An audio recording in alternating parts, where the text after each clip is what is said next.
विश्वास करो। यज्जापः शक्रदेव गोकुलपते राकर्षकस्तत्क्षणा, उसी क्षण प्रभु उसके समीप आकर अधीन हो जाते हैं जिसके मुख से निकलता है राधा।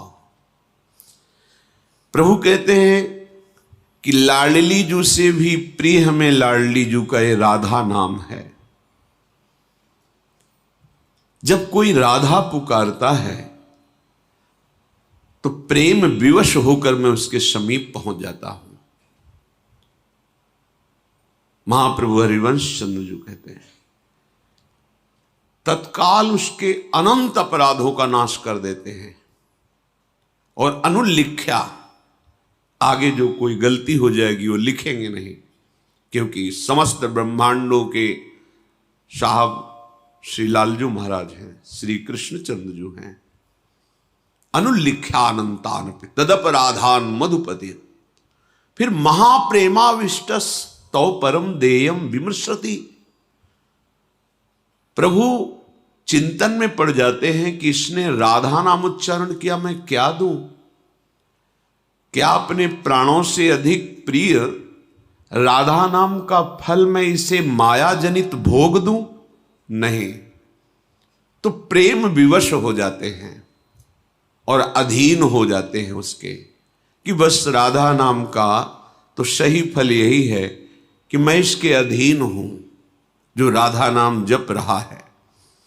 राधा शब्द कान पड़ते ही खिल उठती ही कली तमाम।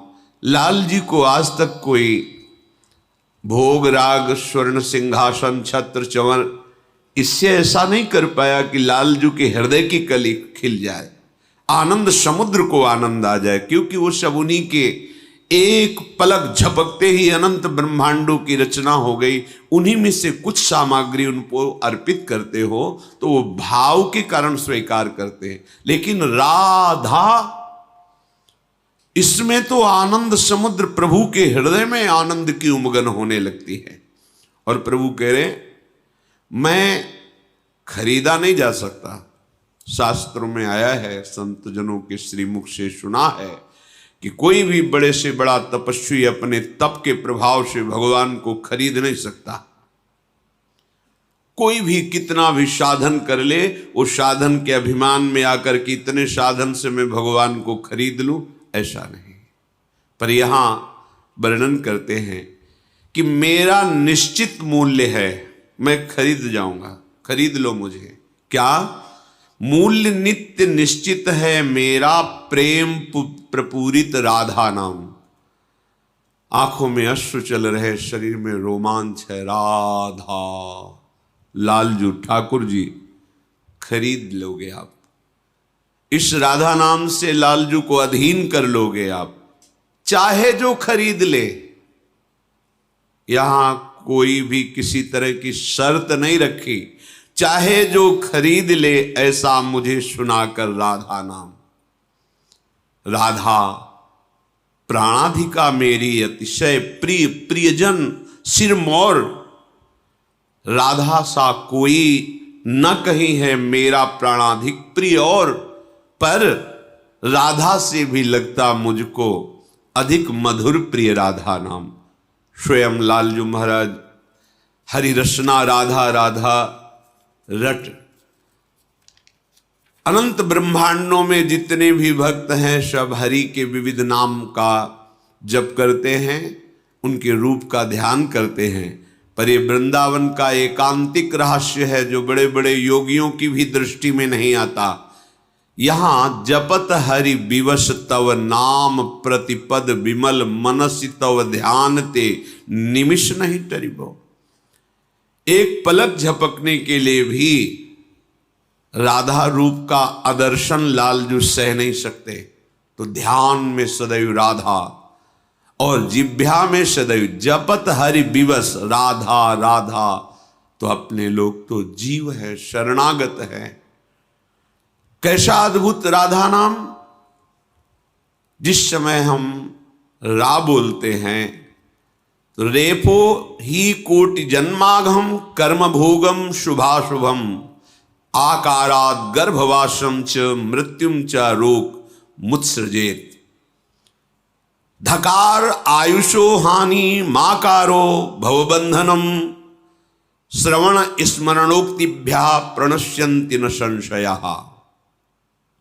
यह वर्णन कर रहे कि जब आप राधा बोलना चाहते हैं तो जहां ही राधा का भाव करके कि हम राधा नाम उच्चारण करते हैं, बोला, रेफो ही कोटि जन्माघम, करोड़ों जन्मों के कर्म भोगम शुभाशुभम, शुभ और अशुभ दोनों का नाश कर दिया। क्योंकि महासुख की प्राप्ति के लिए दोनों का नाश आवश्यक है। अगर शुभ है तो स्वर्ग आदि लोकों तक के सुख प्राप्त होंगे, अशुभ हैं तो नरक आदि भोग, शुभ अशुभ दोनों मिश्रित हैं तो मृत्यु लोक के। लेकिन प्रेम में युक्त होकर परम धाम में निरंतर वास करने के लिए शुभ अशुभ दोनों का नाश होना चाहिए। तो जब हम राधा नाम का ध्यान करते उच्चारण किया, उसी समय करोड़ों जन्मों के शुभ अशुभ दोनों का नाश हो गया। रेफो ही कोटि जन्माघम कर्म भोगम शुभाशुभम आकारात् गर्भवासम च मृत्युम च रोग मुत्सृजेत। और जब को बड़ा करके बोला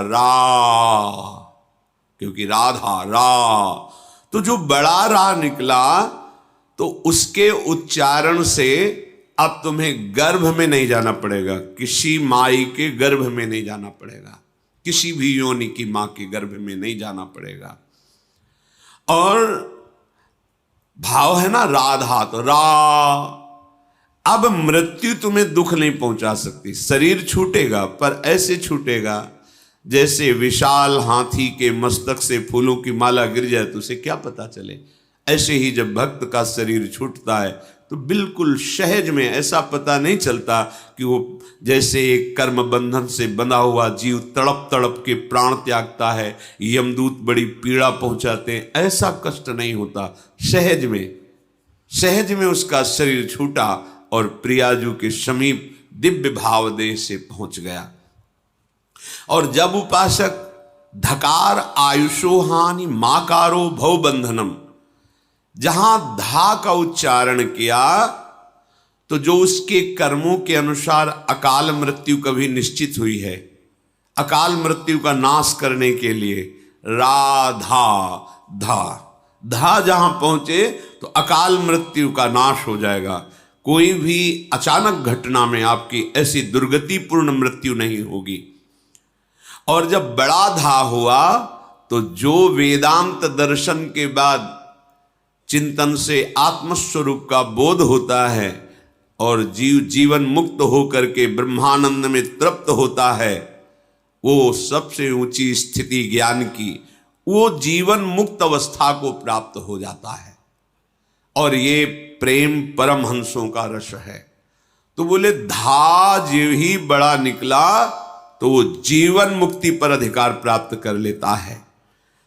कर्म भोग चाहे शुभ अशुभ, गर्भवास, मृत्यु का भय, अकाल मृत्यु, भवबंधन, ये सब एकमात्र राधा इसके उच्चारण से नष्ट हो जाते हैं। और जब हम बार बार राधा तो रेफो ही निश्चलाम भक्तिम दास्यम कृष्ण पदाम्बुजे सर्वेक्षितम सदानंदम सर्वसिद्ध्योगमीश्वरम धकार सहवासम च तत्तुल्य कालमेव च ददाति सारिष्ट सारूप्यम तत्व ज्ञानम हरे समम। जब हम बार बार राधा तो जब तो श्री कृष्ण अपने हृदय का प्रेम उसके हृदय में प्रदान कर देते। दुर्लभ बात, जब कोई बहुत दैन्यता से भक्ति करता है तब श्री कृष्ण चरणारविंद में रति होती है। और लाल रंगीलो गाइए ताते प्रीति रंगीली पाइए। जब बहुत श्री कृष्ण अनुरागी भक्त अनन्य भाव से श्री कृष्ण को रिझा लेता है तो श्री कृष्ण अपने हृदय की गुप्त मणि प्रदान कर देते हैं। श्री कृष्ण के हृदय की गुप्त मणि है श्यामाजू के चरणारविंद। श्यामाजू के चरणन की बलिहारी जे हैं बसत किशोर लाल के प्राणन मध्य सदारी। अपने प्राणों में छुपा के लाडली जी को रखते। वेद जिन श्री कृष्ण को ही नेति नेति कह के हार गए, वो उनके प्राणों के गुप्त धन प्राण धन राधा राधा नाम कैसे गा सकते हैं महिमा। इसलिए आगम निगम पुराण अगोचर जहां हरि के प्रेम की बात आती है तो देवर्षि नारद जी कहते वेदान्नपि सन्यस्ति, वो वेदों का भी त्याग कर देता है। सावच्छिन्न अनुरागम लभते, वो अखंड प्रेम को प्राप्त होता है। तो वेद तो श्री कृष्ण चरणारविंद की महिमा को गाते हैं, पर वो ऐसे हैं इतने हैं ये भी नहीं कह पाए। फिर श्री कृष्ण प्रेम और फिर प्रेम समुद्र का सार, प्रीतिरु मूर्तिमती रस सिंधो सार संपदियु विमला वैदग्धि नाम हृदयम काचन वृंदावनाधिकारिणी जयती। वृंदावनाधिकारिणी श्री स्वामिनी किशोरी जू, लाडली जू, मेरी महारानी जू, इनकी महिमा को आगम निगम पुराण भी नमस्कार करते हैं। गाने की सामर्थ्य नहीं है, क्योंकि राधा ये नाम प्रभु के हृदय में जो प्रेम है वो उसके हृदय में जागृत हो जाता है। ऐसी ठसक किशोरी जी की हृदय में आती है।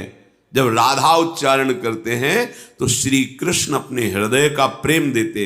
श्री कृष्ण के हृदय का प्रेम क्या है? सांद्रानंद घन प्रेम मूर्ति किशोरी। वो प्रेम जब मूर्तिमान हुआ तो किशोरी लाडली जी हुई, और लाडली जू के दासत्व की प्राप्ति ये अत्यंत दुर्लभ है। न देवैर ब्रह्मादेर न खलु हरिभक्तैर न सुहृदा दिविर यद्वै राधा मधुपति रहस्यम सुविदितम तयोर दासी भूत्वा। उनकी मैं दासी बनना चाहती हूं। कोई सोच सकता है मैं पुरुष हूं, दासी कैसे भाव करूं?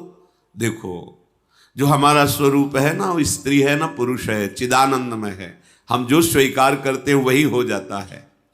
इसी जन्म में जब सफेद वस्त्र नैष्ठिक ब्रह्मचारी तो स्वप्न में वही देखता था, जब लाल वस्त्र सन्यासी तो वही देखता था। अब जब श्री जी के चरणों में तो ये देखता हूं, वो आता ही नहीं। मतलब जो स्वीकृति होती जाती है वही रूप वही वेश वही, तो मतलब मेरी ये जो रूप वेश ये मेरी नहीं है। मेरा जो स्वरूप है वो इन सबसे अलग है। वही स्वरूप से हम नित्य सहचरी रूप धारण करके, ना वो सहचरी स्त्री है ना पुरुष है, बनिता पुरुष भाव मिट जाए, सेवे ललितादिक ओ दिव्य चिदानंद बपू। वो दासत्व तो राधा नाम से प्राप्त होता है। और जिसको कि मुझे सर्व सुख प्राप्त हो, मुझे ये सब नहीं चाहिए प्रेम, लेकिन मैं जिधर जाऊं विजय ही विजय, आनंद ही आनंद, कोई विपत्ति नहीं, तो कह रहे सर्वेप्सितम सदानंदम सर्व सिद्ध्योगमीश्वरम। जो वो अभिलाष करेगा सदानंदम, आनंद पूर्वक सदा ही, सर्व सिद्ध्योगमीश्वरम, निश्चित उसकी हर कामना सिद्ध हो जाएगी और उसको हाथ जोड़े समस्त सिद्धियां सेवन करेंगी। क्यों? क्योंकि वो ईश्वर की भी आराधना, जैसे सराचर जगत करता है भगवान की आराधना, ईश्वर की आराधना करने वाले महापुरुषों को सब भागवतिक सिद्धियां मिलती है। लेकिन ईश्वर जिनकी आराधना कर रहे वो लाडली जो, वहां तुम्हारी कोई अभिलाषा अपूर्ण रह जाए। सिद्धियों का वर्णन जब शास्त्रों में देखते हैं तो प्रधान प्रधान अष्ट सिद्धियां, फिर 27 28 ऐसे वर्णन है। लेकिन हित सजनी जो श्री लाडली जू के चरणों का सेवन करती, महावर लगाती है, उन चरणों को चापती, वो देख रहे हैं। वो कह रहे श्री राधा किंकरीणाम लुठति चरण यो रद्भुता सिद्धि कोटि। करोड़ों सिद्धियां लाडली जू के चरणों की ठसक रखने पर हृदय में जागृत हो जाती है।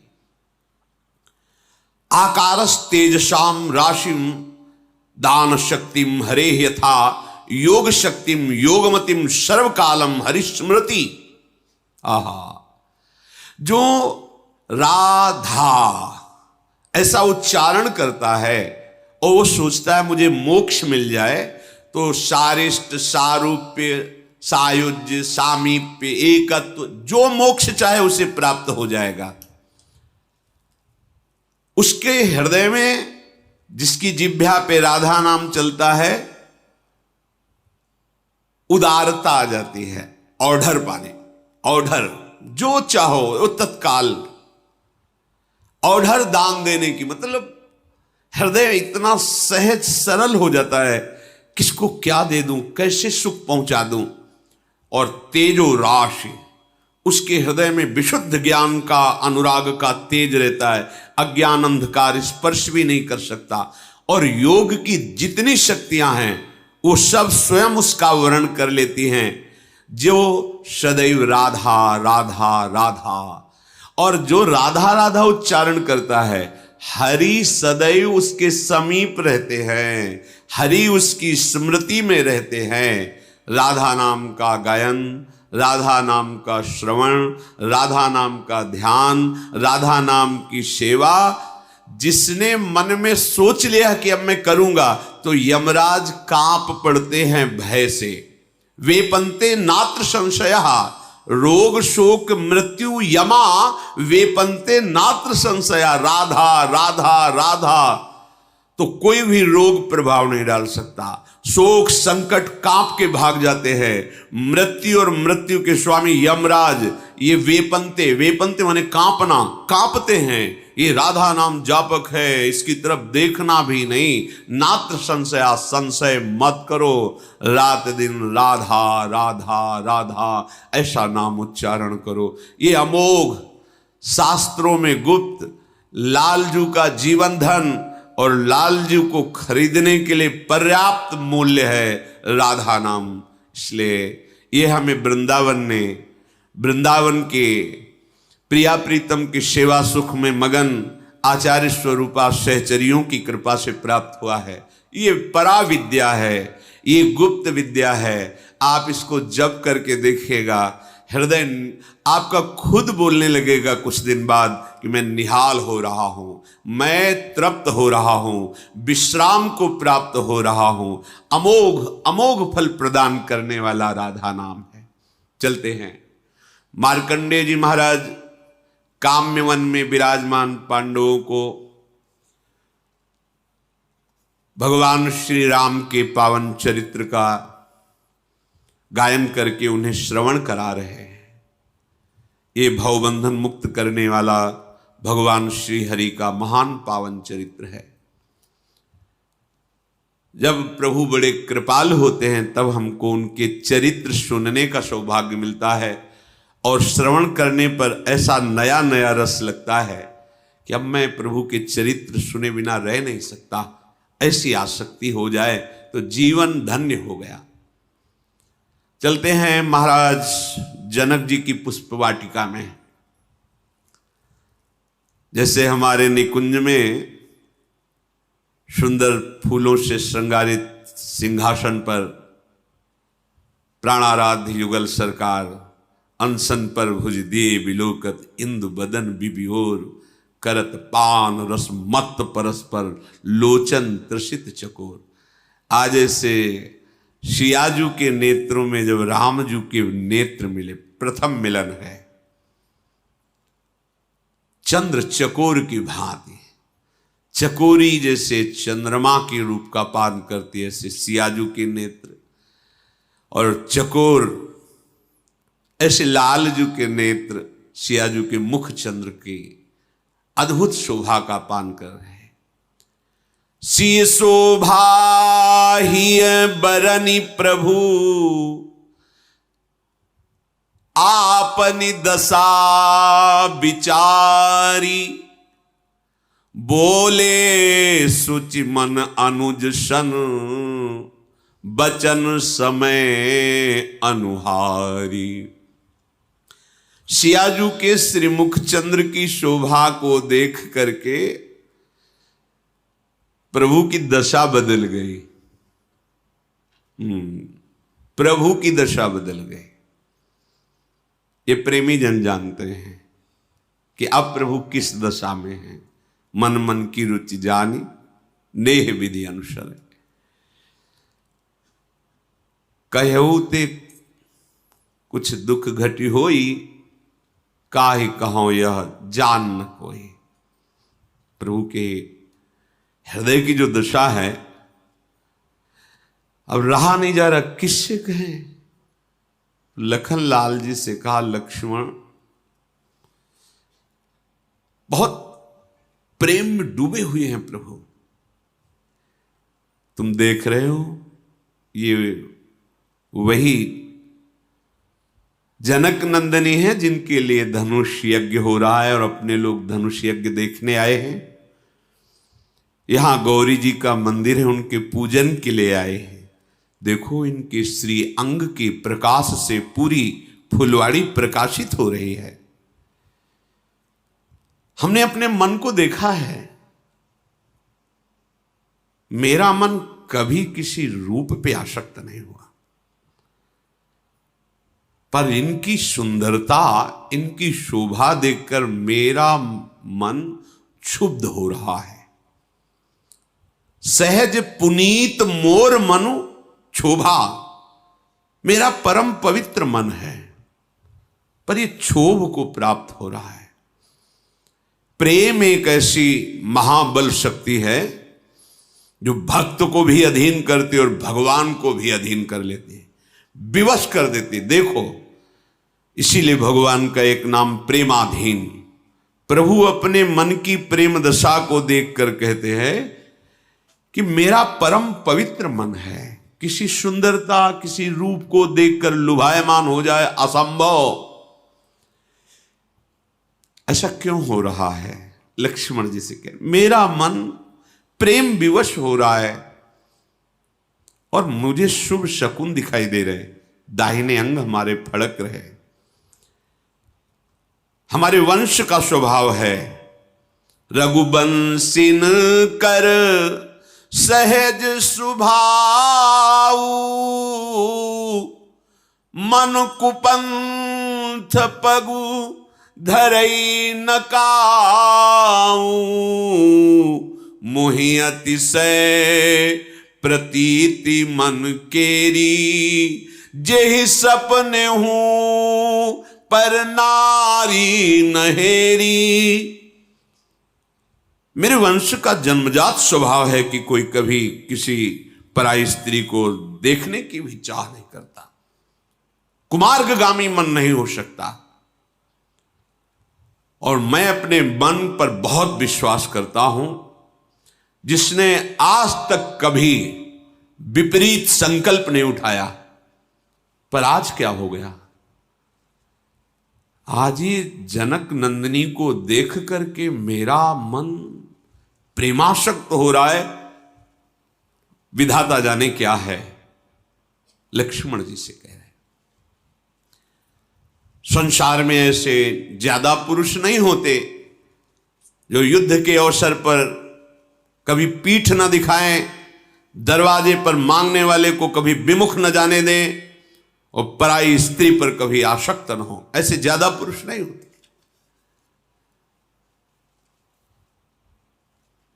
प्रभु बात तो लखन जी से कह रहे हैं, दृष्टि सियाजू के मुख पर है।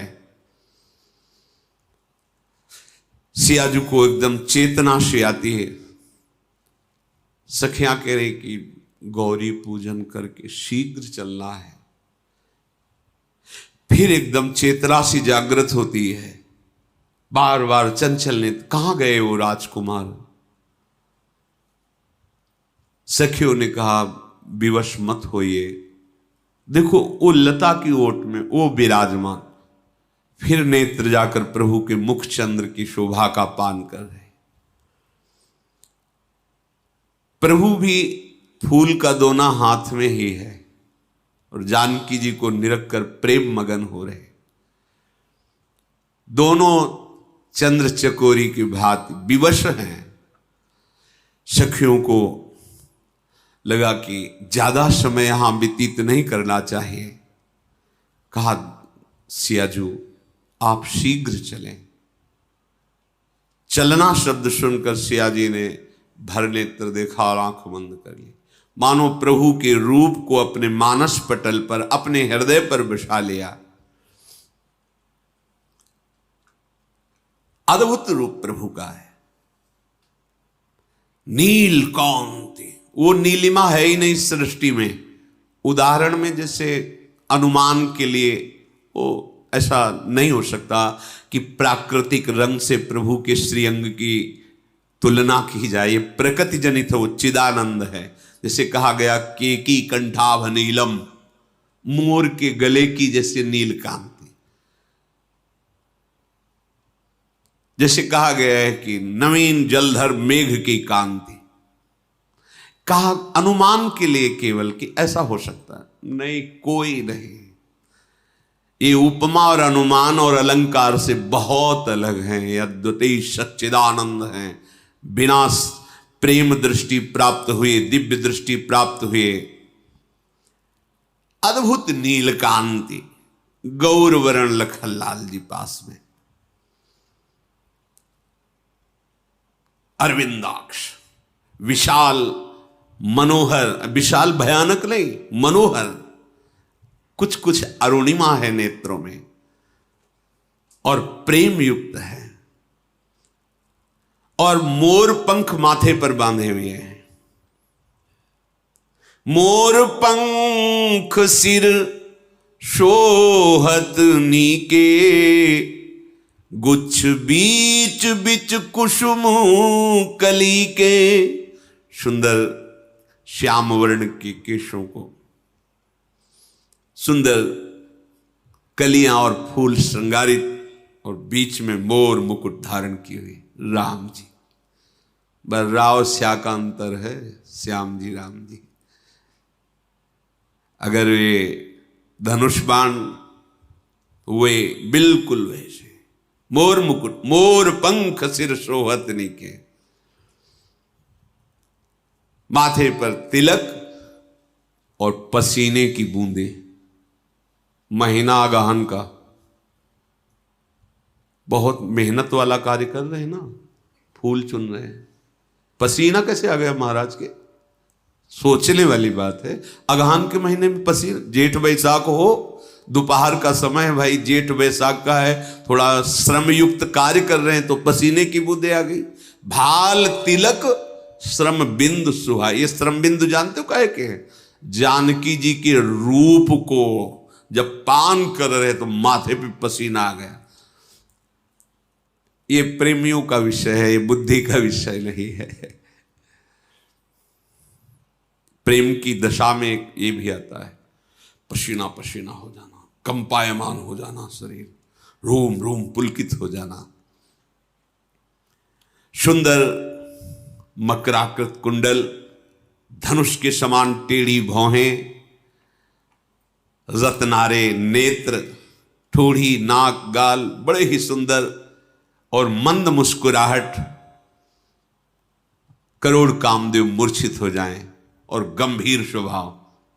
इधर मोर मुकुट वाले का रसीला स्वभाव, टेढ़ी चाल, तिरछी चितवन, बाके बाके, इनका सब कुछ बाका।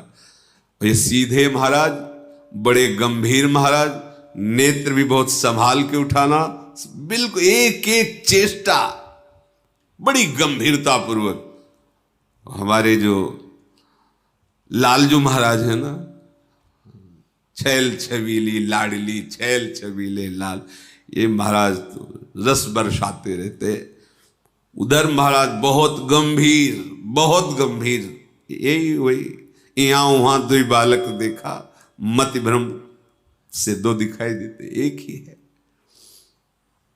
वक्षा विशाल, वक्षा स्थल, मणियों की माला, भुजाएं देखते ही बनती। अभयद भुज दंड मूल पीनन ससानुकूल, अपार बलशाली, अपने भक्तों की रक्षा करने वाली ये भुजाएं हैं। बल की सीमा है। प्रभु बाएं हाथ में दोना, दाहिने हाथ से पुष्प उतार रहे हैं। ऐसा सलोना रूप, पीतांबर अलग शोभा दे रहा है। सखियों ने सावधान किया, जल्दी चलो सियाजू,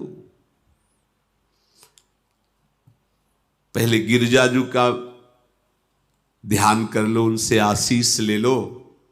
राजकुमार तो अब रुकेंगे कई दिन, फिर दर्शन हो जाएंगे। विवश होके, ये प्रेम विवशता प्रेमी हृदय ही जानता है। आप विवश होके इनसे दूर होना पड़ेगा, इनके दर्शन से अलग होना पड़ेगा। सखियां संभाल करके सियाजी को, इधर प्रभु का भी मन प्रेम विवश हो रहा है। सखियां सियाजी को कह रही कि आप जिनको देख रहे हैं ना, जैसे देख रहे हैं ना, हम सब सखियां समझ रहे हैं। सियाजी से सखियां सब समझती है, हम समझ रही पर देर हो गई है। माता फिर प्रश्न करेंगी इतना विलंब कैसे हो गया। सियाजी तो हृदय में राम रूप को धारण करके कैसे कदम चल रहे पता ही नहीं चल रहा। बार बार मन में कि पिताजी ने ऐसा प्रण क्यों किया है। धनुष जो तोड़ेगा भगवान शंकर का, वही सियाजू का वरण करेगा। ये स्मरण करके हृदय में बड़ी व्यथा हो रही है कि अगर आज प्रण ना होता तो हम आप सखियों से निवेदन कर देते कि पिताजी से कह दो कि यही हमारे हृदयेश्वर हैं। आगे सखियां ऐसे ले फिर मुड़ जाती है। सखिया कहती क्या देख रहे हो? बोले बड़ा सुंदर मृग दिखाई दे रहा है। देखन मिस मृग बिहग तरु फिरई बहोरी बहोरी, निरख निरखी रघुबीर छवि, बाढ़ई प्रीति न थोरी। नहीं, वो मैं लता देख रही थी, वो पीछे वाली लता बड़ी सुंदर फूली हुई है ना, उसे देख। कहाँ है रघुनाथ जी? बार बार ऐसे। ये क्या पिताजी ने प्रण ले लिया? कहां भगवान महादेव जी का वो विशाल धनुष, और कहां नव किशोर सुकुमार कैसे तोड़ेंगे? हृदय में बड़ी व्यथा हो रही है। जब प्रभु ने देखा कि सखियों से जानकी जी जा रही, तो जानकी जी के रूप को अपने हृदय में विराजमान किया।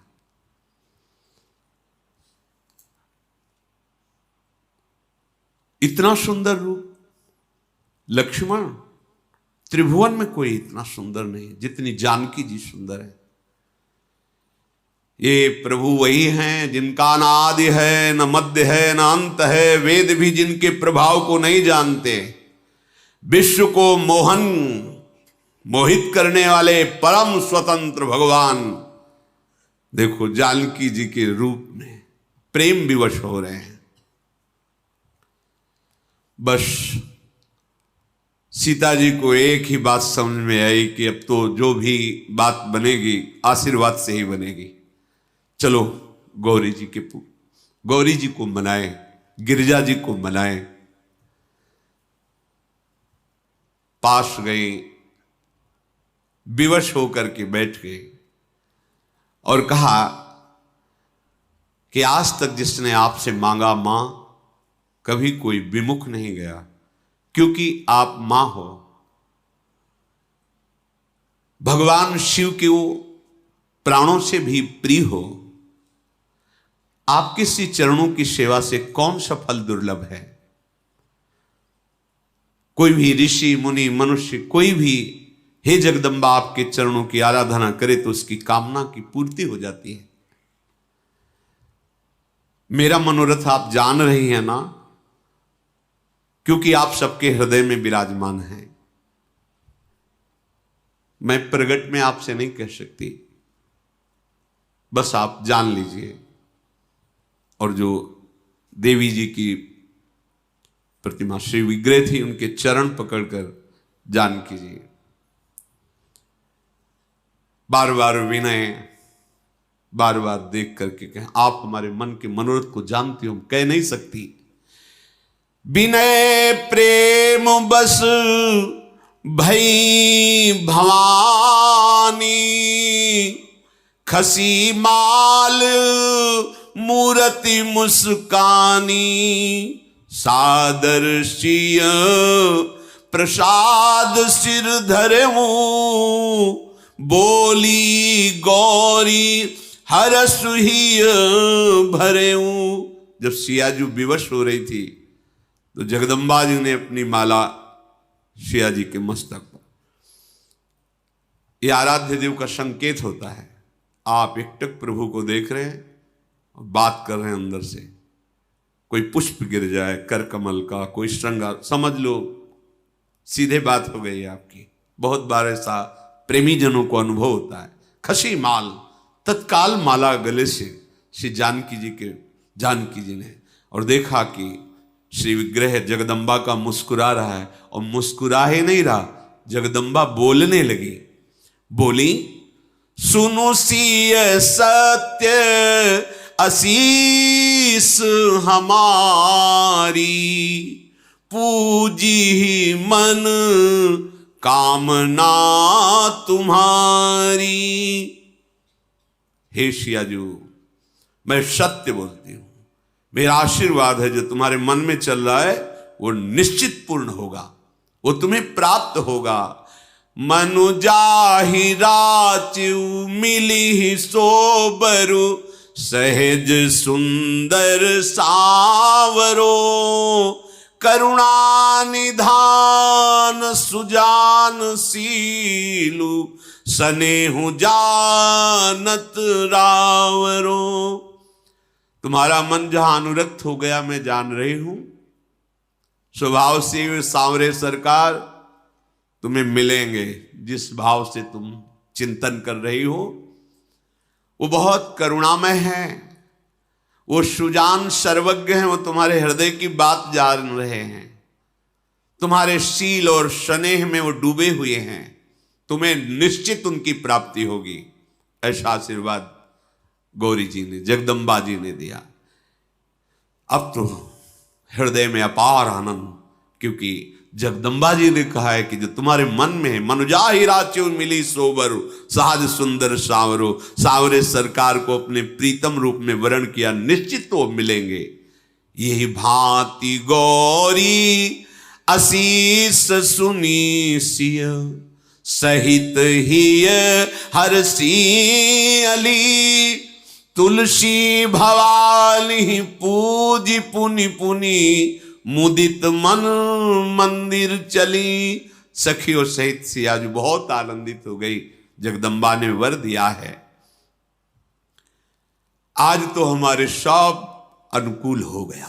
सियाजी सोच रहे अब मेरे आनंद का ठिकाना नहीं, क्योंकि मुझे आशीष मिल गया है। उसी समय सिया जी के बाम अंग फरकने लगे। मंजुल मंगल मूल बाम अंग, मानो बिल्कुल शुभ घड़ी है। आनंदित होकर राजमहल की तरफ जानकी जी जा रहे। इधर प्रभु सिया जी के रूप का ध्यान करते हुए और उनके रूप की सराहना करते हुए लक्ष्मण जी से का विलंब हो रहा है, गुरु सेवा में पुष्प पहुंचाना है। सामने गए, विलंब हो ही गया था। बहुत ही सहज सरल स्वभाव है, सरल स्वभाव छुअत छल नाही, बिल्कुल सीधी बात, जैसा हृदय में वैसे ही बात। प्रणाम किया और कहा, गुरुदेव। जनक नंदिनी वहां पधारी थी, उनको देखने के, उनके दर्शन करने में चित्त लुभायमान हो गया, इसलिए विलंब हो गया। बिल्कुल नहीं, गुरुदेव से कपट शब्द नहीं आना चाहिए। एक जगह ऐसी विश्व में कम से कम है जहां हम अपना हृदय ग्रंथ पूरा खोल के रख दे। ये लो, चाहे दंड दो चाहे आशीष दो, आपका विषय, ये हृदय आपके सामने खुला रखा है, यहां कपट नहीं। गुरुदेव के साथ देखो, भगवान वो पूछा नहीं कि विलंब क्यों हो, पहले विलंब का कारण छल है ही नहीं हृदय में, पहले ही बता दिया। प्रभु ऐसा मुस्कुराए, विश्वामित्र जी मुस्कुराए, पुष्प लिया, पूजन किया। पूजन करने के बाद राम जी की तरफ देखा और कहा सुफल मनोरथ हो तुम्हारे। तुम जो मन में मनोरथ कर रहे हो, जाओ पूर्ण हो तुम्हारे मनोरथ। ये सुनकर के राम लखन सुनि भये सुखारे। सुख सिंधु भगवान को गुरुदेव के आशीर्वाद से महान सुख प्राप्त हो रहा है, जाओ तुम्हारे मनोरथ पूर्ण हो। पूजा करके विश्वामित्र जी ने राम जी को ऐसा आशीर्वाद दिया। सुंदर सुंदर भोग बना हुआ था प्रभु को, जो विश्वामित्र जी आराध्य देव के रूप में विराजमान किए, तो भोग लगा, सबने प्रसाद पाया।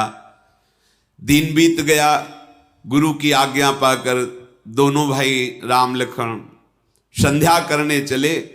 संध्या के बाद देखा चंद्रमा उदय हो रहा है, तो प्रभु को तो एक ही बात, सिया रूप हृदय में बसा है। कह रहे लक्ष्मण, बड़ा सुंदर चंद्रमा प्रकट हो रहा है, पर इसको हम सियाजू के रूप से तुलना नहीं दे सकते। क्यों? क्योंकि ये खारे समुद्र से उत्पन्न हुआ है। समुद्र से उत्पन्न होने के कारण समुद्र में विष भी उत्पन्न हुआ था, तो विष का भाई है ये, और दिन में ये शोभाहीन हो जाता है और कलंक भी लगा हुआ है। बेचारा चंद्रमा सियाजू के मुख की बराबरी कैसे कर सकता है? लक्ष्मण, ये घटता बढ़ता रहता है, इसमें बहुत अवगुण है। ये सियाजू के रूप की तुलना के लायक नहीं है चंद्रमा। अगर मैं कहीं कहूं कि जानकी के मुख चंद्र की शोभा ऐसी है, तो यह अपमान होगा, अनुचित होगा। सियाजू के मुख चंद्र की बराबरी ये प्राकृतिक चंद्र नहीं कर सकता। संध्या जैसे हुई, सियाजू के रूप का चिंतन करते हुए गुरु जी के पास आए, प्रणाम किया, फिर आज्ञा पाकर विश्राम किया। रात बीतने पर पुनः वैसे ही जगह, पहले लक्ष्मण जी, फिर रघुनाथ जी, फिर विश्वामित्र जी, पूरी दिनचर्या हुई। प्रभु का ऐसा स्वभाव है, जो देखे वो बिक जाए। भक्तों के हृदय में अपने स्वामी का स्वभाव उतरता है। अगर स्वभाव ना उतरे तो अभी अनन्यता नहीं, अभी इष्ट प्रेम नहीं है। देखो प्रभु लखनलाल ने कहा, सूर्य उदय हो रहा है, अंधकार नष्ट हो रहा है। जैसे आप जनकपुरी में पधारे तो सब राजाओं के हृदय निस्तेज हो रहे हैं। जैसे सूर्य उदय होने पर जुगनू का कोई प्रभाव नहीं रहता, और जितने महान भक्त हैं उनके हृदय में आनंद का, प्रेम का प्रकाश हो रहा है। चर्चा हो रही थी कि सदानंद जी महाराज पधारे, विश्वामित्र जी को प्रणाम किया और कहा, महाराज आज धनुष यज्ञ में आप पधारिए। आज वो तिथि है जो धनुष यज्ञ पूर्ण होगा। आप ऋषि समूह के सहित धनुष यज्ञ में पधार। सदानंद जी की बात सुनकर के प्रभु श्री राम लक्ष्मण से कहा, जनक जी का बुलावा आया है, चलते हैं। धनुष यज्ञ की शोभा देखते हैं भगवान किसको ये बड़ाई देते हैं। लक्ष्मण जी ने कहा, गुरुदेव जिस पर आपकी कृपा दृष्टि बड़ाई उसी को प्राप्त होगी, हमें कोई संशय इस विषय पर नहीं है। आप जिस पर करुणा करके देख लें, बड़ाई उसी को प्राप्त होगी। ये बात सुनकर विश्वामित्र जी प्रसन्न हुए, मुस्कुराए। रघुनाथ जी, लखनलाल जी, बहुत से ऋषि, विश्वामित्र जी धनुष यज्ञशाला की तरफ चले। जे ही ये सूचना फैली, शोभा सिंधु दोनों राजकुमार पधार रहे रंगमंच पर, नगर वासियों की भीड़ उमड़ पड़ी। बालक, जवान, बूढ़े, स्त्री, पुरुष सब काम काज छोड़कर दौड़े प्रभु के दर्शन के लिए। जनक जी ने देखा बड़ी भीड़ हो रही है, विश्वास पात्र निजी सैनिकों सेवकों को आदेश किया कि उनको विक्षेप न पड़ने पावे, ऋषियों सहित सम्मान के साथ मंच पर लाओ। सेवकों ने जाकर बड़ा मधुर व्यवहार करते हुए प्रजा को रोक रहे हैं। प्रभु के समीप जान, दूर से दर्शन कर लीजिए। सबको। प्रभु जे ही मंच पर पधारे तो जितने बलवान कुटिल हृदय वाले राजा थे घबरा गए, देखते ही प्रभु को घबरा गए। वहां ऐसी व्यवस्था की गई थी कि ऋषियों का सर्वोच्च आसन, फिर राजाओं का, फिर मंत्रियों का, प्रजा का, ऐसा, और सब आराम पूर्वक बैठ सके यथायोग्य स्थान। जो नगर के जन है उनको लग रहा है मूर्तिमान सुंदरता आ रही है, सांवला गौर, गुण के समुद्र, शोभा बरस रही है। प्रभु जिधर देखते हैं ऐसा लगता है श्रृंगार रस बरस रहा है। समस्त राजागण चंद्रमा के साथ जैसे तारे प्रकाशित होते हैं ऐसे लगने लगे, भगवान चंद्रमा की तरह प्रकाशित, और जो राजागण तारागणों के समान। सभा में प्रवेश करते जिसकी जैसी भावना थी वैसा प्रभु दिखाई दे रहे। प्रभु कैसे? बोले तुम्हारी भावना जैसी वैसे। जिनके रही भावना जैसी, प्रभु मूर्ति देखी तिन तैसी। जो दुष्ट राजा थे उनको दिखाई दिया कि महान रणधीर वीर रस मूर्तिमान होकर आ रहा है। प्रभु जब चलते हैं, चूंकि सेवा में है, इसलिए दाहिने हाथ पर बाण और बाएं हाथ पर धनुष, सिंहवत चाल, अखिल लोक के स्वामी हैं। घबरा गए देखकर, सबको विश्वास हो रहा है कि यही धनुष तोड़ेंगे। कुटिल राजा हृदय में जल रहे। देखो कुटिलता का प्रभाव आनंद समुद्र को देख के जल रहे हैं।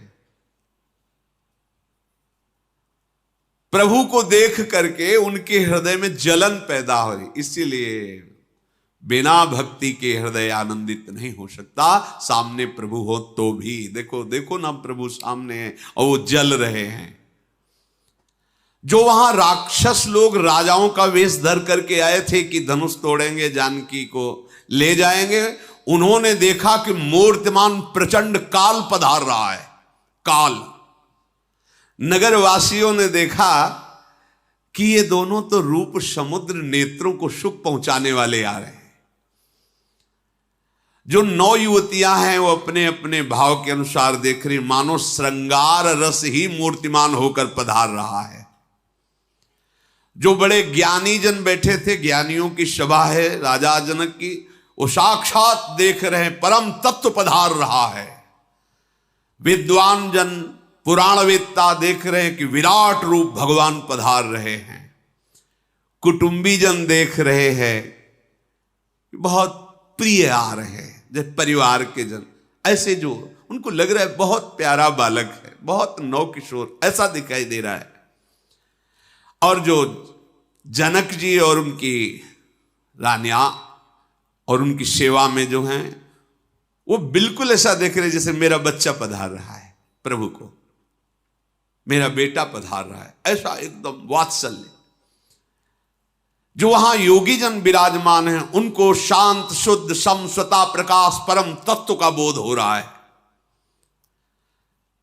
जो हरिभक्त विराजमान देख रहे, आराध्य देव भगवान पधार रहे हैं।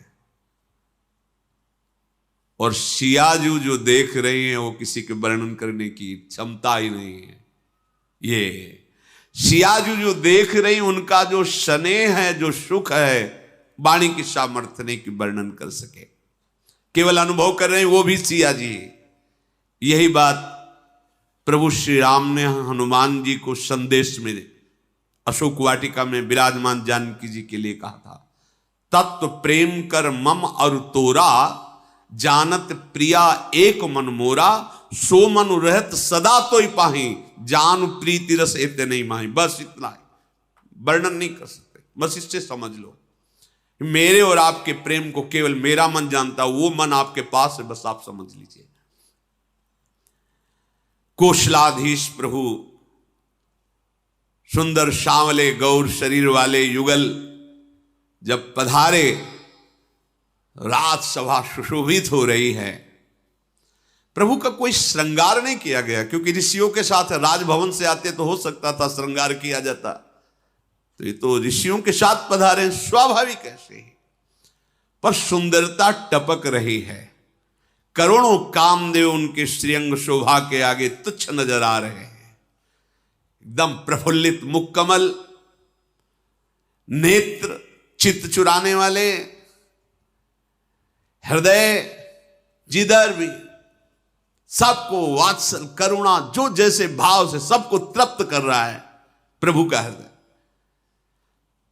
इतने चिकने कपोल, नील कमल जैसी कांति की कुंडलों की आभा दिखाई दे रही कपोलों पर।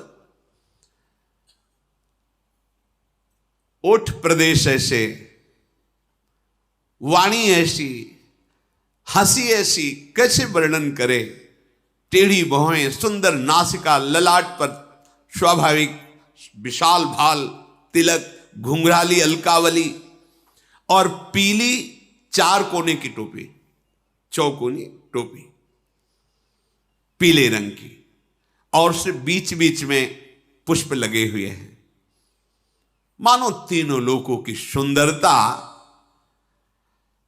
अगर एकत्रित की जाए तो भी तुलना नहीं की जा सकती। असीम सौंदर्य, हृदय पर गुंज गजमुक्ताओं की सुंदर, तुलसी की ये मालाएं, विशाल कंधे, खड़े होने की सिंहवत ऐंठ,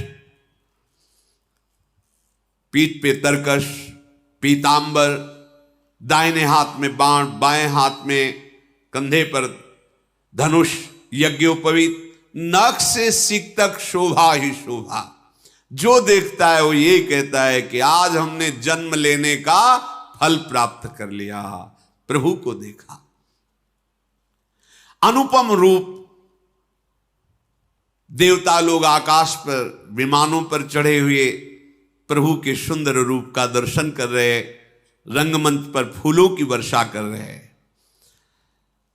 जनक जी का आदेश हुआ सखियों को, जाओ और शियाजू को मंच पर पधारो। चतुर सुजान सखियां, बहुत मंगल गान हो रहा है, वेद मंत्र उच्चारण हो रहे, जानकी जी पधार रही। ओ सी शोभा नहीं जाए बखानी, कैसे कोई वर्णन करे जब शियाजू श्रृंगारित होकर महल से पधार रही। काव्य की उपमाएं सब तुच्छ है, क्या उनके लिए बोले, किसका उदाहरण दे। कोई त्रिभुवन में है ही नहीं कि जानकी जो ऐसी हैं, क्या शोभा। क्योंकि जितनी भी उपमा, जितनी भी सुंदरता वर्णन की जाती है त्रिगुणात्मिका माया से है। ये तो त्रिगुणातीत परम प्रेम, परम चिदानंद तत्व कैसे वर्णन करें। जानकी जी जैसे जैसे श्री चरण पधारती है, युवतियां सुंदर मंगल गान करती साथ चल रही है। बार बार बहुत से ऋषि मुनि सब सोच रहे हैं कि ऐसा त्रिभुवन में कोई सुंदर नहीं। वैसे त्रिभुवन सुंदरी, त्रिपुर सुंदरी जगदम्बा है, पर वो भी अर्धांग हैं भगवान शिव। लक्ष्मी जी भी सुंदर है, पर वो प्रकट हुई कहां से है, समुद्र से प्रकट हुई। कामदेव की पत्नी रति भी सुंदर है, पर इनके साथ सब विचार कर रहे कितनी सुंदर सियाजू हैं। सयानी सखियां एक एक कदम धीरे धीरे मनोहर गीत की ध्वनि है। नवल नवल पोशाक सियाजू धारण किए, आभूषण धारण किए, महाछवि पधार रही है। कोई ऐसा नहीं था सभा में जो मोहित ना हो गया हो। रंगभूमि जब सिय पगुधारी, देख रूप मोहे नर, ऐसा सियाजू का रूप। जैसे ही रंगमंच पर श्री चरण पधारे, दुंदुभियां बजने लगी, वाद्य बजने लगे, पुष्पों की वर्षा की गई। सियाजू के कर कमल में जयमाला है, पर वो ऐसे नीचे की हुई देख रही, वो सांवले चरण कहाँ है, कहाँ है वो कहाँ विराजमान है। अचानक ऊंचे मंच पर दृष्टि पड़ी चरणों पे, तब नेत्र उठाए और देखा विश्वामित्र जी के समीप प्रभु विराजमान। तत्काल अपने नेत्रों को वश में किया और नीचे किया, क्योंकि सभा देख रही सब जानकी जी को, और जानकी जी ने राम रूप को देख तत्काल नेत्र नीचे किए। गुरुजनों की लाज, सभा की लाज, फिर अपने सखियों की तरफ देखने लगी। जानकी जी हृदय से विवश हो गई और विधाता से कहती है कि ये अजगौ बहुत हल्का हो जाए, आप ऐसी कृपा कर दो। हे प्रभु, हे विधाता, ये जो धनुष है ना, ये हल्का हो जाए जब राम जी उठावे, और जब ये राजा लोग उठावे तो भारी हो जाए। जानकी जी मन में विचार कर रहे। और जितने जनकपुर के जन हैं वो सब कह रहे कि कहे तो जाते हैं बड़े ज्ञानी जनक जी, पर मुझे तो अब लगता है कि इन्होंने मूढ़ता धारण कर ली। अरे इतना सुंदर वर है, इसके लिए प्रतिज्ञा करने की क्या जरूरत थी, सीधे ब्याह कर देना चाहिए जानकी जी का राम जी से। ये धनुष तोड़ने की बीच में बात क्यों रखी। नगर के जो जन हैं वो अंदर ही अंदर, भला जनक जी को कौन भला कहेगा, इनको कौन ज्ञानी कहेगा। इतना सुयोग्य सुंदर वर और उसके बीच में प्रतिज्ञा। हृदय नगरवासियों का संतप्त हो रहा कि कहीं ऐसा ना हो जाए कि कोई दूसरा धनुष भंग कर दे और सियाजी को ले जाए, इसके बाद हम कभी इनके रूप को देख ही ना पावें। जनक जी ने आदेश किया, बंदीजनों को जाओ और हमारा प्रण पूरी सभा को सुना दो। बंदीजन आए, बोले बंदी बचन बर सुनहु सकल महिपाल, पन विदेह कर कहीं हम भुजा उठाई विशाल। नृप भुज बल विधु शिव धनु राहु, गरुड़ कठोर विदित सब काहू। रावण बानु महाभट भारे, देखी सरासन गवही सिधारे। सोई पुरारी को दंडु कठोरा, राज समाज आजू जई तोरा। त्रिभुवन जय समेत वैदेही, बिनहि विचारी बरई हठते ही। बंदीजनों ने कहा, सावधान, समस्त राजाजन महाराजा धीराज जनक जी का प्रण सुनिए। राजाओं की भुजाओं का बल चंद्रमा है और भगवान शिव जी का धनुष राहु है। ये बहुत वजन वाला और कठोर है, सबको विदित है। ये अजगौ धनुष महान बलशाली है, महान भार धारण किए हुए बड़ा ही कठोर है। योद्धाओं में सूरवीर रावण और बाणासुर ने प्रणाम करके केवल चाहे उठाने की हिम्मत नहीं रही। दूसरों की हिम्मत अब देखने को मिलेगी। इस भगवान शंकर के धनुष को आज राज समाज में जो भी राजा तोड़ेगा उसे तीनों लोकों में विजय प्राप्त होगी, और जानकी जी बिना किसी विचार के अपनी जयमाला उसके गले में डाल देंगी। ये महाराज जनक जी का प्रण है। प्रण सुन करके अपने अपने दुपट्टा कमर में बांधने लगे। जो राजा बलाभिमानी धनाभिमानी थे, अकुला के उठे और अपने इष्ट देवों को प्रणाम कर रहे हैं। अपने अपने इष्ट देवों को प्रणाम करके कि आज मैं अभी अभी गया और अजगौ का खंडन किया और जानकी को प्राप्त किया। रंगमंच पे जाते अपने मुछ पे ताव देते हैं।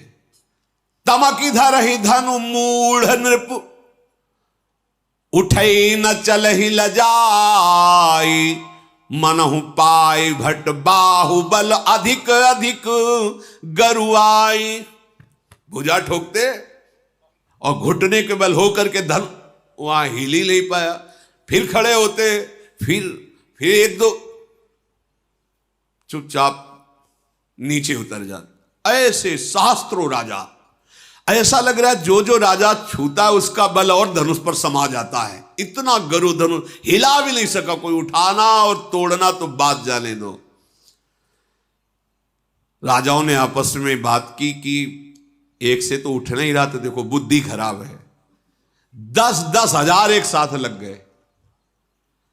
अरे सियाजू के हाथ में एक ही जयमाला है, यहां कोई उठाने की सूरवीरता नहीं दिखाई दे रही, यहां स्वयंवर चल रहा है। एक ही राजा धनुष उठाए, पर भूप सहस 10 एक ही बारा, लगे उठावन टरई नटारा, डगई न शंभु सरासनु कैसे, कामी बचन सती मनु जैसे।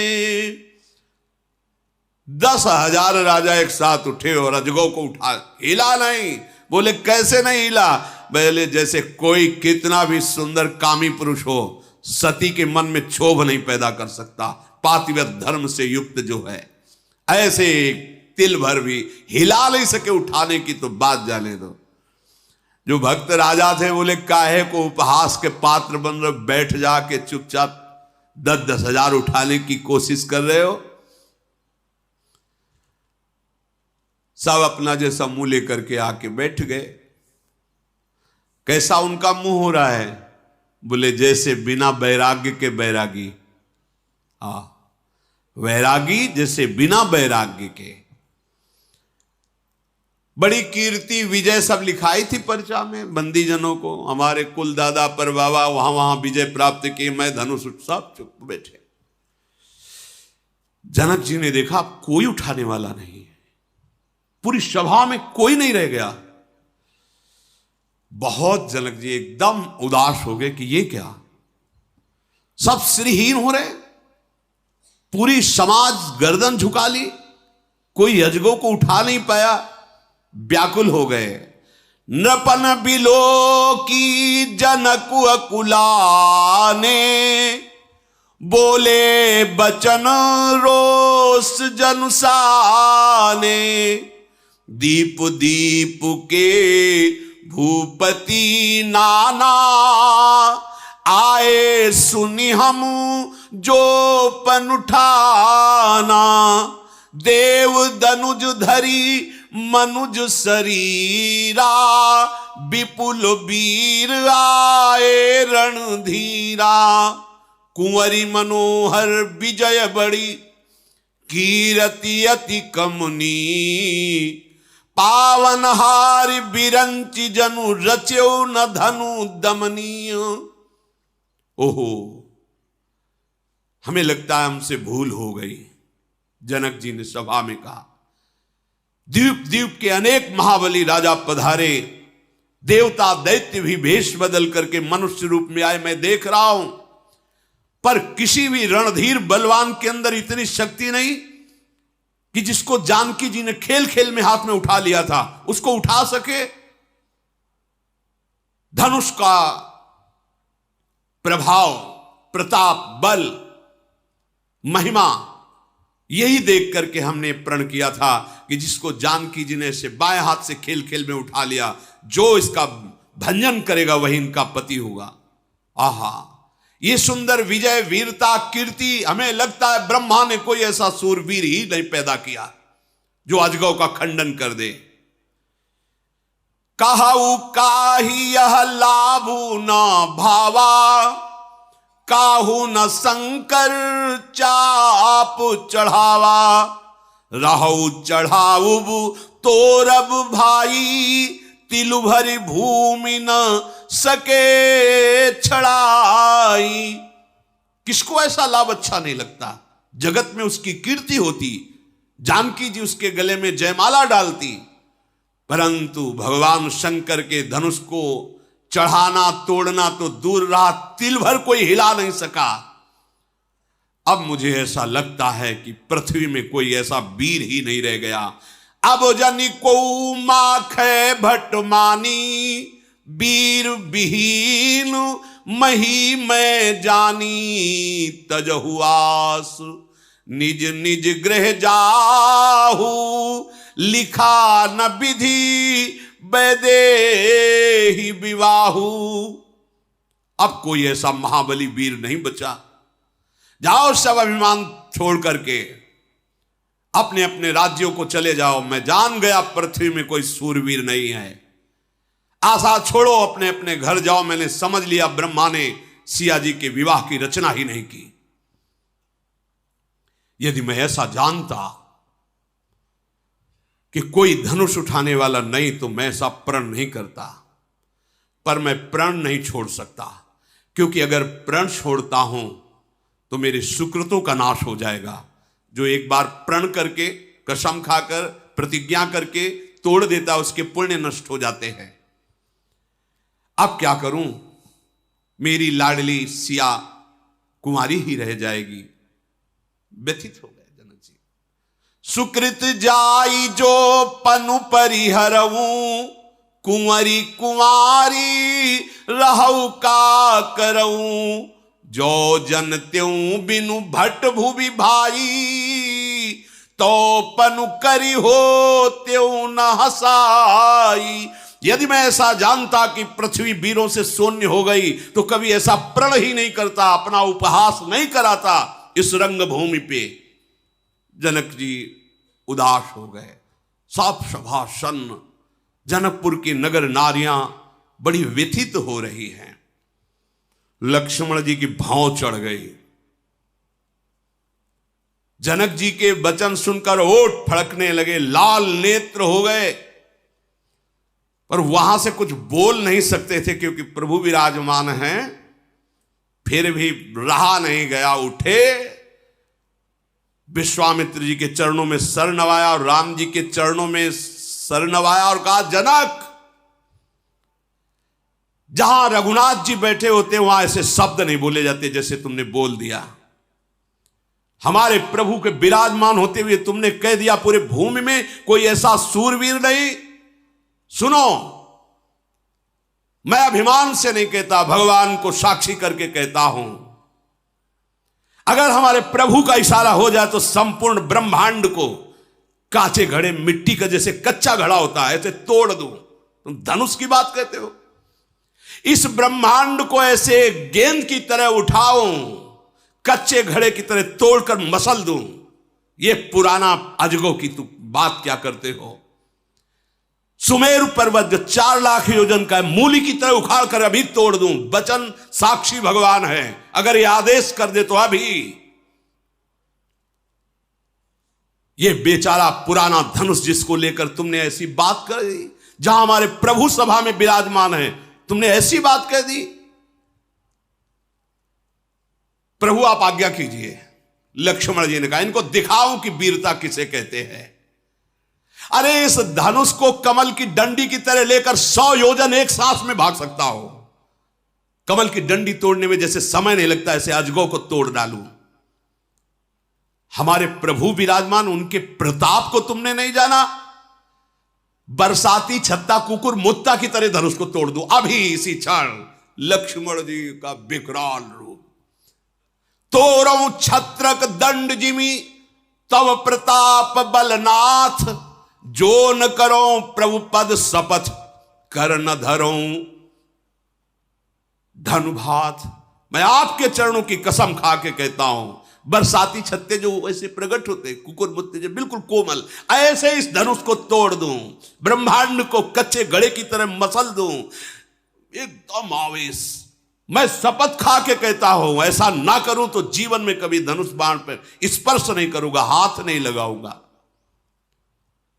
पृथ्वी कांपने लगी जब लक्ष्मण जी आवेश में दिशाओं के हाथी चिघाड़ने लगे, राजाओं के पसीना आ गया। लक्ष्मण, छोटे राजकुमार लाल, लखन लाल के वचन, सब बड़े बड़े जितने बैठ, सब के पसीना आ गया।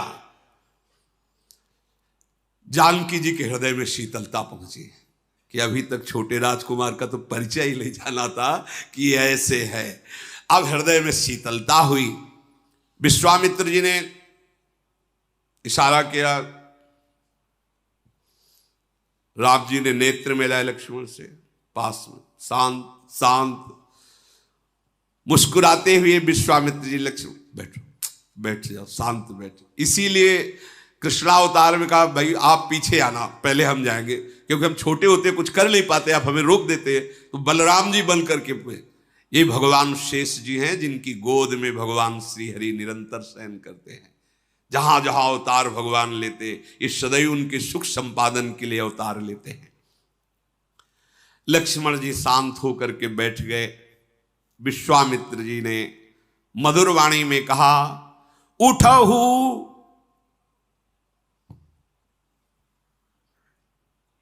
उठहु राम भंजहु भव चापा, मेटहु तात जनक परितापा। हे राम उठो, जाओ, जनक जी के हृदय का संताप दूर करो और भगवान महादेव जी के धनुष को भंग करो। सुनि गुरु बचन चरण सिरुनावा, हर्ष विषाद न कछूर आवा। उतरे गुरुदेव के चरणों में प्रणाम किया, न कोई हर्ष है न कोई विषाद है। ठाढ़े भय उठी सहज सुभाए, ठवनी जुवा मृगराजु लजाए। प्रभु के ऐसे खड़े होने की, जैसे कोई सिंह शिकार को ताकता है, स्वभाव से ही सूरवीरता टपक रही है। खड़े होने की शान बड़ी अद्भुत है प्रभु की। जे ही मंच पर भगवान खड़े हुए, जितने भी जैसे सूर्य उदय होता तो कमल खिल उठते। भक्त राजा संत जन ऋषि महर्षि जय हो ऐसा उच्चारण कर रहे हैं। और जो क्रूर राजा हैं वो सब विषाद युक्त, हृदय में जलन हो रही। समस्त जगत के स्वामी प्रभु मतवाली गजराज की चाल से धनुष की तरफ बढ़ रहे हैं। जितने भी वहां विराजमान हैं नगर के जन, जनकपुर के, सब सुखी हो गए, हमारे पुण्य काम में आ गए। पहले ही मना रहे थे, मेरे पुण्य विधाता आप ले लो और राम जी धनुष भंग करें, सिया जी का ब्याह हो जाए। सब अपने अपने पितर और देवताओं की वंदना कर रहे हैं। हमारी बात बन गई, हमारी बात सुन ली आपने, हमारे सुकृत फलीभूत हो गए। वात्सल्य में भरी हुई जो जनकपुर की वयोवृद्ध सखियां हैं वो आशीर्वाद देती है, भगवान शंकर का धनुष तुम्हारे हाथ में आती हल्का हो जाए, तुम्हें कोई भी कष्ट ना पड़े। अंदर ही पर सीता जी की माता जी ने कहा कि अरे अरे ये क्या करने जा रहे हैं, रोको कोई सखी, इनको रोको, ये सब क्या तमाशा देख रहे हैं। अरे कोई समझा, इनके गुरुदेव भी इनको नहीं बोल रहे हैं।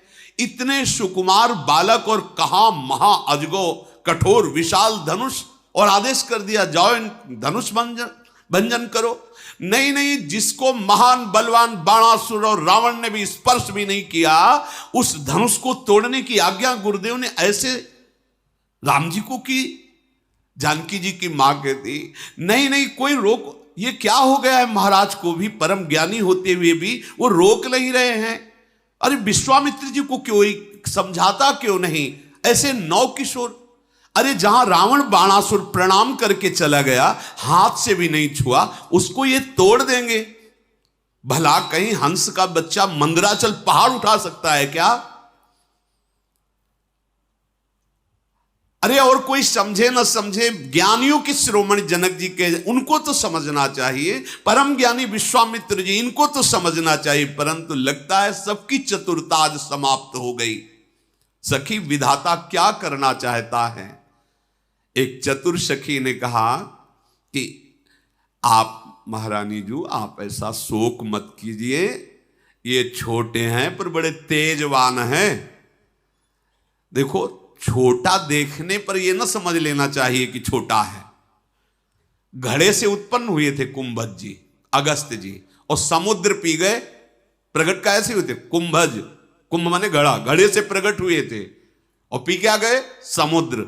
महारानी छोटा मत समझो। और विचार करो, सूर्यमंडल देखने में छोटा लगता है, पूरे संसार का अंधकार नष्ट कर देता है। और मंत्र बहुत छोटा होता है और आराध्य देव को अधीन कर लेता है। मंत्र परम लघु जासु बस, विधि हरिहर सुर सर्व, महामत गजराज कहूं बस कर अंकुश खर्व। अरे ब्रह्मा विष्णु महेश सबको मंत्र अधीन कर लेता, होता तो छोटा ही है।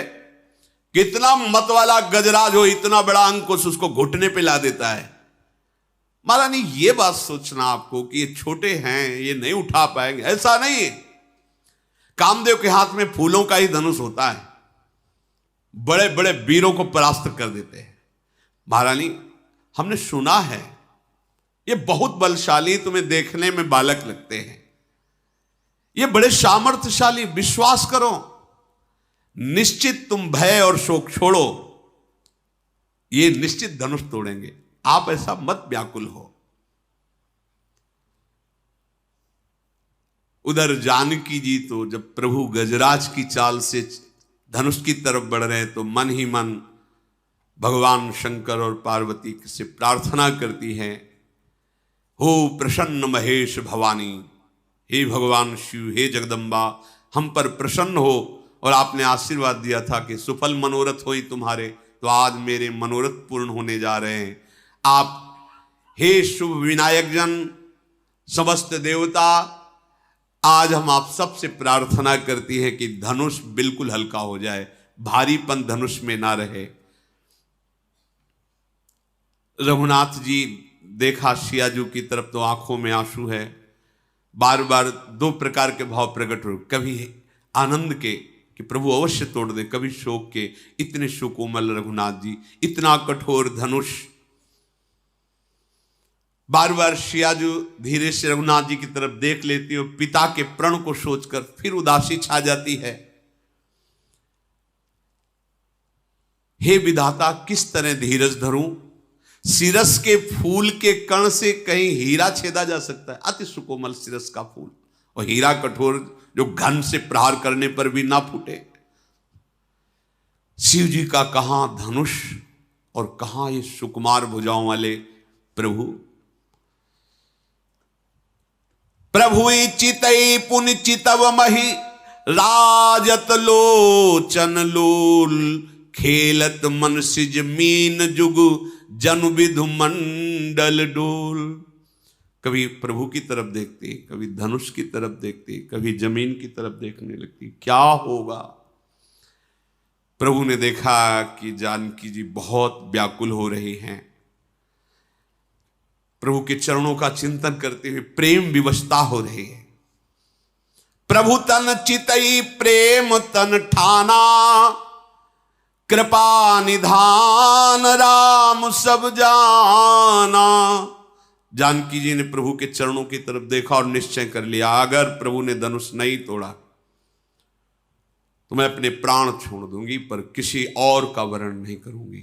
जानकी जी ने हृदय में निश्चय कर लिया, ये शरीर, ये प्राण, ये मन, ये चेतना केवल प्रभु श्री राम के चरणों के लिए है। कृपा निधान प्रभु मुस्कुराए, क्योंकि हृदय की जानते जानकी की तरफ, और धनुष की तरफ ऐसे देखा जैसे महाबलवान गरुड़ छोटे से सांप के बच्चे को। लखन लख्यू रघुवंश मनिता क्यों, हर को दंडु, पुलक गात बोले बचन, चरण चापि ब्रह्मांड। लक्ष्मण जी ने देखा कि भगवान शिव के धनुष को भगवान श्री राम जिस दृष्टि से देख रहे, समझ गए। तत्काल खड़े हुए, भूमि में चरण आरोपित करके कहा, ए बड़े बड़े दिग्गजों, सावधान, भगवान धनुष भंजन करने जा रहे हैं। ये पृथ्वी हिलने ना पावे, पूरी सृष्टि संतुलन में रहे, क्योंकि कोई साधारण धनुष नहीं, भगवान शिव का धनुष है। सब सावधान हो जाओ। भगवान श्री राम धनुष के समीप गए। भगवान शिव के धनुष को देखा।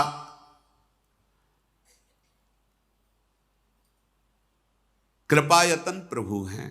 यहां एक संकेत मिलता है, बड़े से बड़ा विघ्न, बड़े से बड़ी शर्त, बड़े से बड़ा प्रण एकमात्र केवल भगवान है जो पूर्ण करेंगे, विघ्न मिटा देंगे, अपनी प्राप्ति करा लेंगे।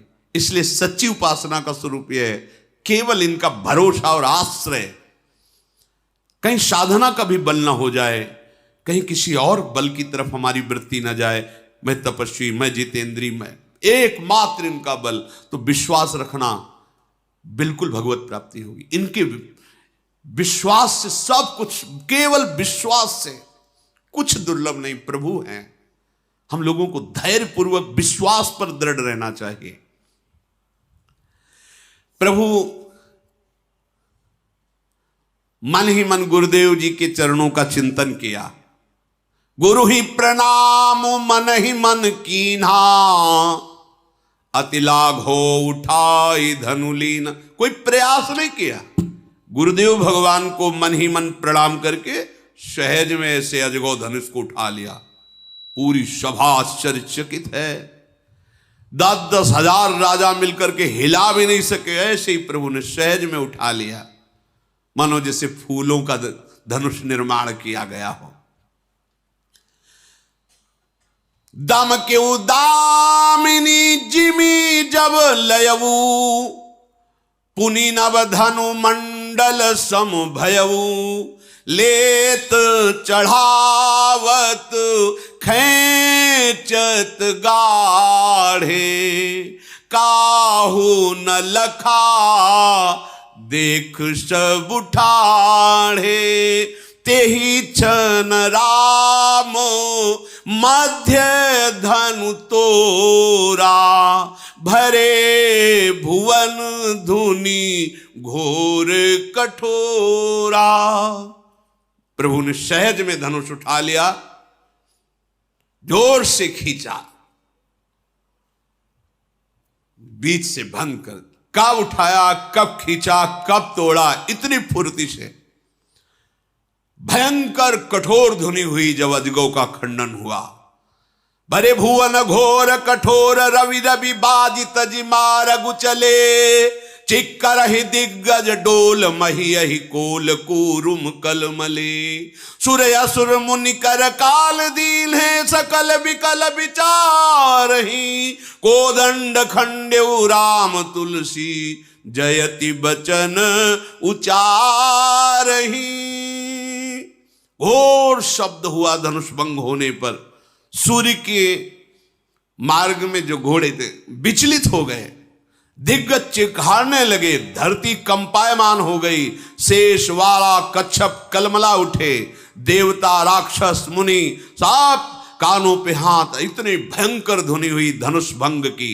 सबको निश्चय है भगवान श्री राम ने धनुष तोड़ा। जय हो जय हो जय हो। प्रभु ने धनुष के दोनों टुकड़े पृथ्वी पर डाल दिए। अब सब आनंद मगन हो रहे हैं, कुछ लोग बहुत जल रहे हैं। भगवान सिंहवत खड़े, धनुष भंग होकर के नीचे पड़ा है। देवांगनाएं नृत्य कर रही हैं, ऊपर से पुष्पों की वृष्टि हो रही, सुंदर देव वाद्य बज रहे हैं।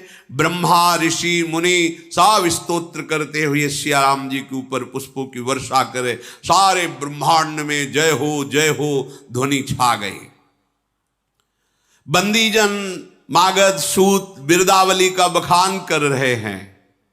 सब लोग आनंद मगन है। झान मृदंग शंख सहनाई भेरी ढोल नगाड़े ये सुंदर वाद्य बज रहे। रंगमंच पर युवतियां नृत्य कर रही। सखियों सहित जो जनक जी की महारानी वो बहुत आनंदित हो रही है। सबका हृदय ऐसा हो रहा है जैसे सूखते धान पर पानी की वर्षा हो जाए, लहलहा पड़े। जितने अन्य राजा थे सब श्रीहीन हो गए, निस्तेज हो गए।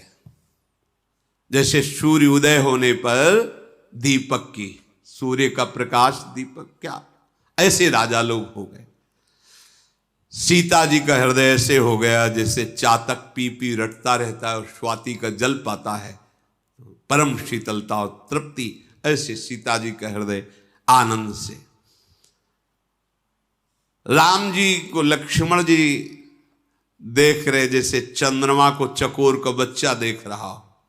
शतानंद जी ने आदेश किया, सखियो सियाजू को राम जी के समीप ले जाओ और जयमाला वरमाला धारण कराओ। मंगलाचार गाती हुई सखियां बीच में बालहंसनी की तरह श्री जानकी जी धीरे धीरे राम जी के समीप जा रहे हैं।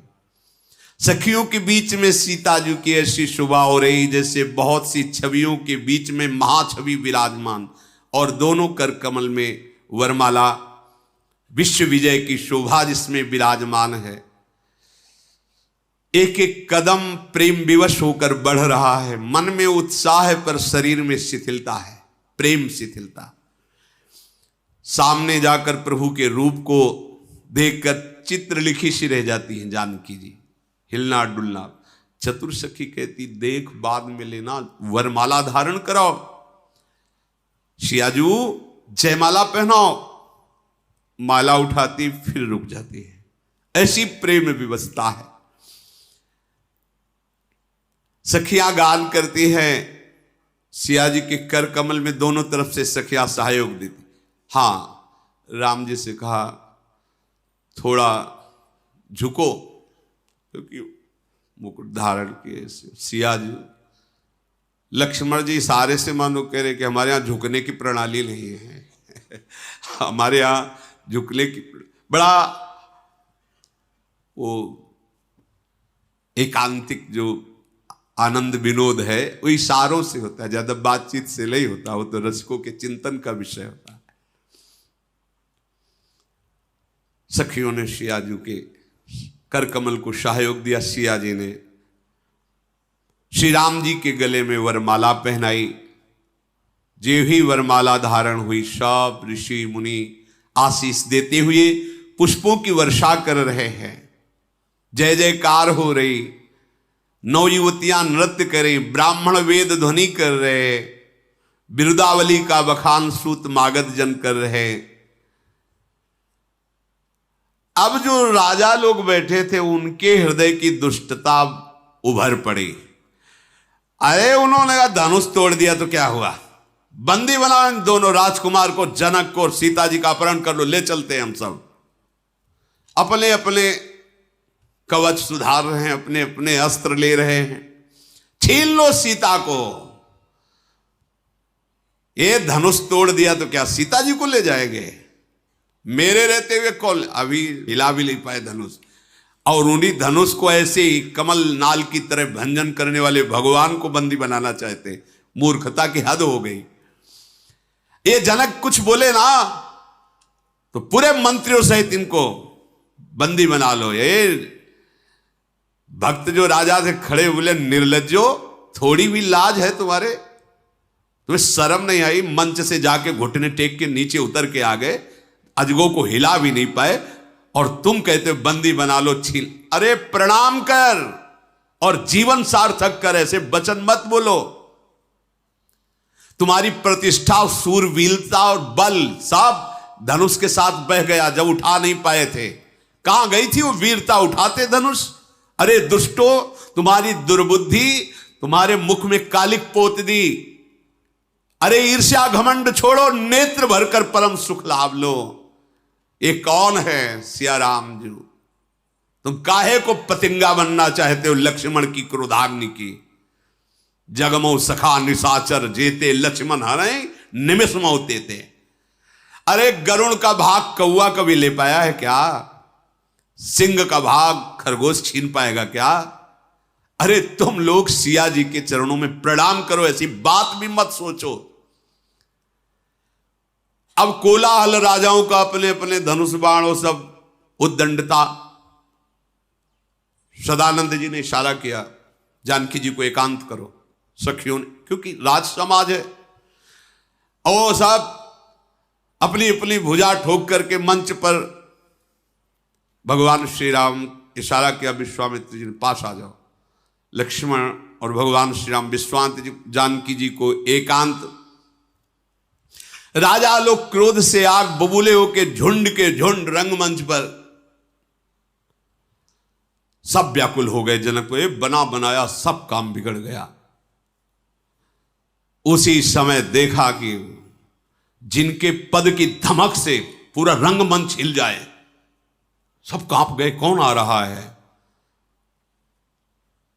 तेहि अवसर सुनी शिव धनु भंगा, आयो भृगुकुल कमल पतंगा।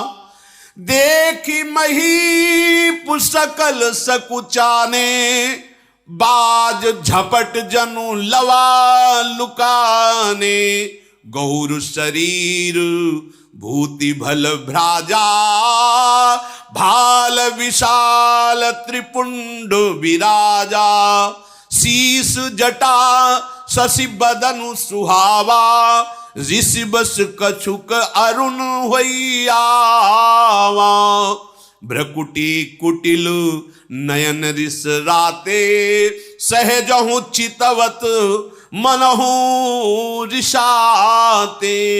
वृषभ कंद उर्बाहु विशाला, चारु जनेऊ माल मृग छाला। कटि मुनि बसन तून दुई बांधे, धनुसर कर कुठार कलकान। अद्भुत महापुरुष का प्रादुर्भाव भगवान परशुराम जी, गौर वदन त्रिपुंड विराजमान, हाथ में परसा, पीठ में तोड़ी, धनुष, मृगशाला, माला और विशाल भुजा, विशाल जंघा, अखंड ब्रह्मचारी भगवान परशुराम। अरे जे ही पधाए तो सब जैसे उल्लू जैसे कुकू कर रहे थे। ला राजा लोग भागे, प्राण बचा के भागे। परशुराम जी को देखते ही भागे, जैसे बाज उतरता है ना, तो चाहे जो पक्षी फील्ड में नजर नहीं आएगा, सब भागे इधर। और जो कुछ थोड़ा हिम्मत करो, अपने बाप बाबा का नाम लेके साष्टांग दंडवत, साष्टांग। और जिसकी तरह वैसे देख लेता हूं, समझता आयु पूरी हो गई हमारी। ऐसा स्वरूप भगवान परशुराम का पधारे हैं। अब आगे की